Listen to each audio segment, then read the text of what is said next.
Les règles européennes actuelles ne permettent pas d'assurer le respect des règles sanitaires et environnementales qui sont imposées aux producteurs européens. Et les clauses miroirs ne sont que des beaux mots. Il est bien illusoire de penser que l'on peut vérifier dans chaque champ de chaque pays qu'il n'y a pas de produits phytosanitaires utilisés sur les productions agricoles à destination de l'Europe. Cela crée une véritable distorsion de concurrence pour les producteurs, notamment français, qui se retrouvent en compétition avec des produits importés, néfastes pour l'environnement et la santé, mais qui restent moins chers pour les consommateurs, dont le pouvoir d'achat n'a cessé de baisser.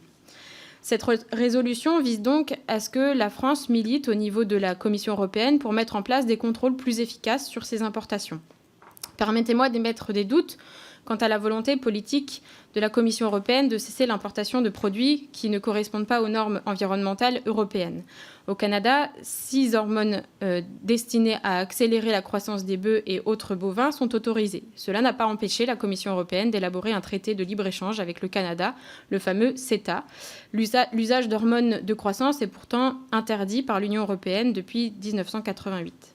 Et que dire de l'accord UE-Mercosur qui aura les mêmes conséquences néfastes? Nous n'aurons pas l'occasion d'en débattre puisque la présidente de l'Assemblée nationale ayant décidé que notre proposition de résolution était irrecevable sans aucune justification. C'est pourquoi nous demandons, nous, un moratoire sur les accords de libre-échange. Entendons-nous, cela ne veut pas dire que nous nions l'intérêt des échanges internationaux. Le commerce international se déroulait bien avant les accords de libre-échange, preuve qu'ils ne sont pas indispensables.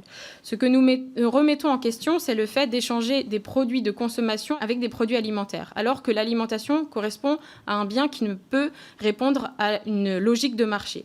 En attendant, nous soutiendrons bien évidemment toute proposition qui permettront de protéger la population, l'importation néfaste pour leur santé ou pour l'environnement.